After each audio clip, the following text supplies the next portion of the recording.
people like myself and other leadership people will often tell you that you will do much better if you can find your purpose, if you can find your why.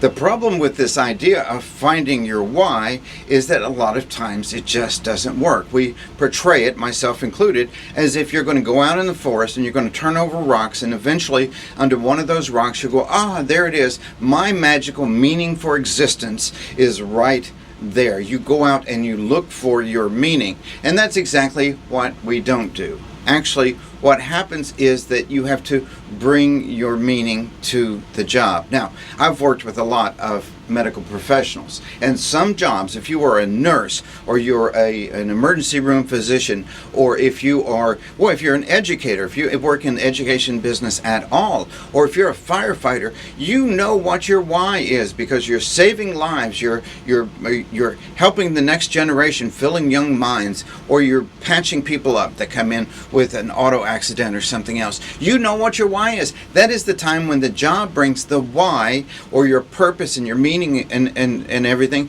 to you. But what happens, and this is what happens, people come up to me after a speech and they'll say, well, what happens if my job is terrible? What happens if I don't have any meaning in what I do? And I didn't really have an answer to that question until I met Mr. Green.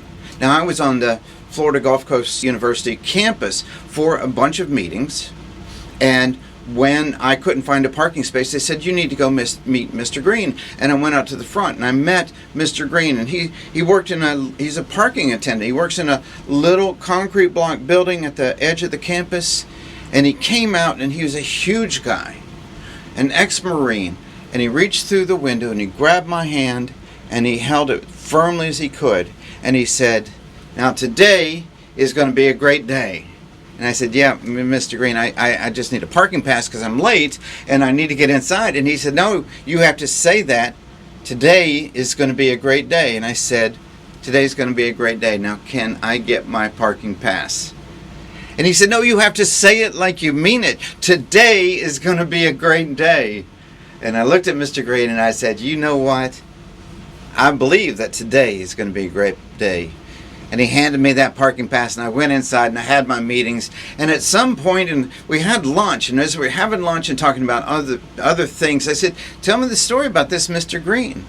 And they said that he had come there. He'd come there looking for work. He had retired from the military, and he came over. He lived close to the campus, and he said, I want a job. And I said, Mr. Green, we don't have a job for somebody with your skill set.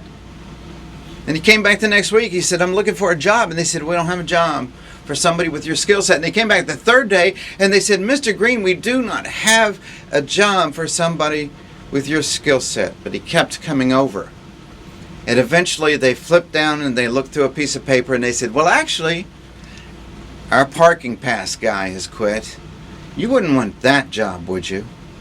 And Mr. Green took that job.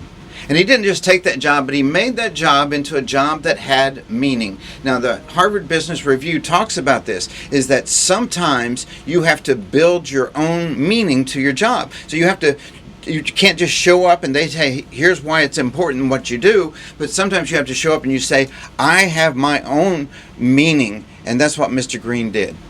And he decided he was going to do this. So what he does is, he told me, 25,000 people a year stop out there, and Mr. Green gives them a little motivational talk.